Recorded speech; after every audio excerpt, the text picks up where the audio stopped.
درود پاک پر اللہم صلی علی سیدنا و مولانا محمد معدن الجود والکرم وآلہ واصحابہ وبارک وسلم۔ اللہ کے رسول صلی اللہ تعالیٰ علیہ وسلم جب بھی حرم شریف میں جلوہ افروز ہوتے تو جو فقراء اور مساکین صحابہ تھے، جیسے حضرت صہیب رومی، حضرت عمار، حضرت خباب، حضرت یسار، یہ تمام صحابہ بھی حضور علیہ السلام کے گرد حلقہ بنا کر کے بیٹھ جاتے اور اللہ کے رسول صلی اللہ تعالیٰ علیہ وسلم کی باتیں سنتے، آپ سے فیض اٹھاتے، اور الگ الگ جگہوں پر حرم میں ہی کفار قریش کی بھی مجلسیں لگا کرتی تھیں۔ تو جب کفار ان مفلوک الحال درویشوں کو دیکھتے، ان فقراء و مساکین اور غریب صحابہ کو دیکھتے تو ان کا بڑا مذاق اڑاتے، ان پر پھپتیاں کستے اور ان کے بارے میں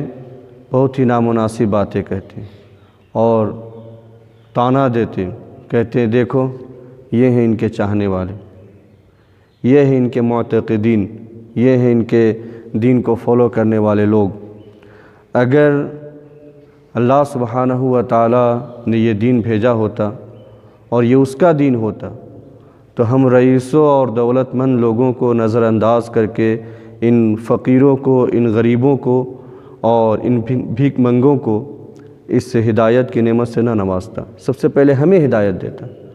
سب سے پہلے ہمیں بتاتا کہ اس دین کو فالو کرنا چاہیے اور اس دین اور شریعت پر عمل کرنا چاہیے۔ یہ بات ہمیں سب سے پہلے معلوم ہوتی، ان بھیک مانگنے والے لوگوں اور ان غریبوں کو معلوم نہ ہوتی۔ تو اس طرح سے وہ بڑی ہی نامناسب باتیں کہتے ہیں،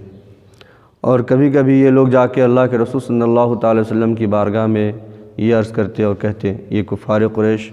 کہ دیکھیں آپ کے پاس جو یہ غلام، یہ فقیر، یہ مسکین، یہ بھیک مانگنے والا، یہ ایسا پھٹا پرانا کپڑا پہنا ہوا انسان اگر آپ کے پاس بیٹھا ہے تو ہم آپ کے پاس آ کے نہیں بیٹھ سکتے ہیں۔ اگر آپ ان کو ہٹا دیجئے، ان کو یہاں سے دور کر دیجئے تو پھر ہم آ کر کے آپ کی باتیں سن سکتے ہیں اور آپ کا دین قبول کر سکتے ہیں۔ اور کبھی ان کے بارے میں یوں طعنہ زنی کرتے کہ یہ وہ لوگ ہیں جن کو کہیں کھانے پینے کا نہیں ملتا ہے تو اپنی روزی روٹی کے لیے آپ کے پاس بیٹھ جایا کرتے ہیں، اور ان کا کوئی مقصد نہیں ہے دین میں، یہ لوگ مخلص نہیں ہیں۔ اپنی غریبی کو دور کرنے کے لیے، اپنے کھانے پینے کا انتظام کرنے کے لیے انہوں نے آپ کے دین کو قبول کر لیا اور آپ کے پاس آ کر کے یہ اٹھا بیٹھا کرتے ہیں۔ تو اللہ سبحانہ و تعالیٰ نے ان کی ان تمام باتوں کا بڑی ہی اسٹرانگ طریقے سے کنڈیم کیا اور بڑا ہی زبردست جواب دیا،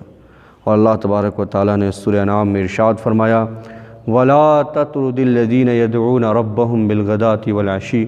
يُرِيدُونَ وَجْهَهُ، کہ حبیب آپ ان لوگوں کو اپنے سے دور ہرگز نہ کیجیے گا جو صبح و شام اپنے رب کو صرف اس کی رضا چاہنے کے لیے پکارتے ہیں، صرف اس کی رضا کے لیے، اس کی خوشنودی کے لیے اس کو پکارتے ہیں اور اس کو آواز دیتے ہیں۔ تو اللہ تبارک و تعالیٰ نے اس آیت میں پہلے یہ بات ارشاد فرما دی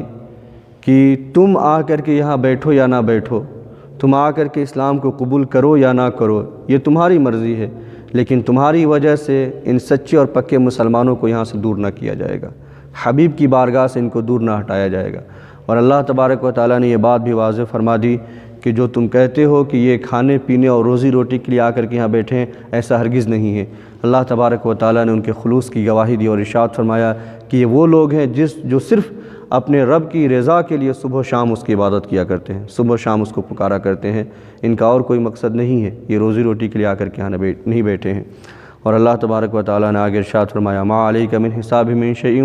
وما من حسابک علیہم من شیء فتطردہم فتکون من الظالمین، حبیب ان کے حساب سے نہ آپ پر کوئی چیز ہے، نہ آپ کے حساب سے ان پر کوئی چیز ہے، یعنی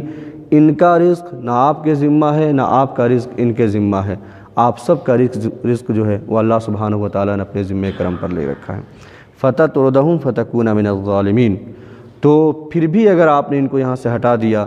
تو یہ انصاف کی بات نہیں ہوگی، یہ انصاف کی بات نہیں ہوگی اور یہ ناانصافی ہو جائے گی، تو ہرگز جو ہے آپ ان کو اپنی بارگاہ سے دور نہ کریں۔ اور آگے ارشاد فرمایا وَكَذَلِكَ فَتَنَّا بَعْضَهُمْ بِبَعْضٍ لِيَقُولُوا أَهَٰؤُلَاءِ مَنَّ اللَّهُ عَلَيْهِم مِّن بَيْنِنَا أَلَيْسَ اللَّهُ بِأَعْلَمَ بِالشَّاكِرِينَ۔ اللہ تبارک و تعالیٰ نے فرمایا اور اسی طرح ہم کچھ لوگوں کے ذریعے آزماتے ہیں، انہیں آزمائش میں ڈالتے ہیں تاکہ وہ یہ کہیں کہ کیا یہ وہ لوگ ہیں جن پر اللہ نے احسان کیا ہے، جنہیں اللہ نے اپنے دین کی ہدایت دی ہے اور جنہیں اللہ نے ہدایت کی نعمت سے نوازا ہے۔ الیس اللہ بعلم بالشاکرین، کیا اللہ تبارک و تعالیٰ ان سے زیادہ اپنے شکر گزار بندوں کو جاننے والا نہیں ہے؟ اللہ بہتر جانتا ہے کہ ہاں کون مخلص ہے اور کس کو ہدایت دینی ہے اور کس کو ہدایت نہیں دینی ہے۔ تو اللہ تبارک و تعالیٰ کبھی کبھی غریبوں کے ذریعے امیروں کو آزماتا ہے، انہیں آزمائش میں ڈالتا ہے۔ تو اللہ نے فرمایا کہ ایسے ہی ہم نے یہاں غریبوں کے ذریعے ان امیروں کو آزمائش میں ڈالا ہوا ہے جو یہ کہتے ہیں کہ کیا یہ وہ لوگ ہیں جن پر اللہ نے احسان کیا ہے اور اپنے دین کا چاہنے والا بنایا ہے۔ اللہ تبارک و تعالیٰ آگے ارشاد فرماتا ہے وَإِذَا جَاءَكَ الَّذِينَ يُؤْمِنُونَ بِآيَاتِنَا فَقُلْ سَلَامٌ عَلَيْكُمْ كَتَبَ رَبُّكُمْ عَلَىٰ نَفْسِهِ الرَّحْمَةَ أَنَّهُ مَنْ عَمِلَ مِنْكُمْ سُوءًا بِجَهَالَةٍ ثُمَّ تَابَ مِنْ بَعْدِهِ وَأَصْلَحَ فَأَنَّهُ غَفُورٌ رَحِيمٌ۔ اور اے حبیب جب یہ لوگ آپ کی بارگاہ میں حاضر ہوں، کون لوگ؟ جو ہماری آیتوں پر ایمان رکھتے ہیں، تو آپ ان سے فرمائیے سلام علیکم،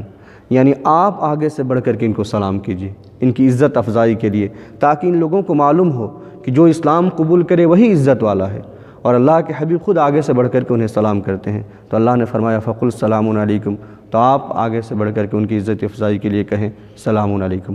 کتب ربکم علی نفسہ الرحمہ، اللہ تبارک و تعالیٰ نے اپنی جانب سے اپنے اوپر رحمت کو لازم کر لیا ہے کہ ان میں سے کوئی بھی نادانی کی وجہ سے اگر کوئی غلطی اور گناہ کر بیٹھے ثم تاب من بعدہ، پھر اس کے بعد توبہ کر لے واصلح، اور اپنی اصلاح کر لے، تو وہ دیکھے گا فانہ غفور رحیم، کہ اس کا رب جو ہے وہ بڑا ہی بخشنے والا مہربان ہے۔ تو اللہ تبارک و تعالیٰ نے ان غریب لوگوں اور ان مفلوق الحال اور ان درویشوں کی بڑی عزت افزائی کی، اور اللہ تبارک و تعالیٰ نے ان کا بڑا مرتبہ قرآن میں بیان فرمایا، اور اللہ کے حبیب صلی اللہ تعالیٰ علیہ وسلم کے ذریعے سے ان کو اور زیادہ عزت اور بلندی عطا فرمائی۔ اللہ تبارک و تعالیٰ ہم سب کو سیرت پڑھنے سمجھنے پر عمل کرنے کی توفیق عطا فرمائے۔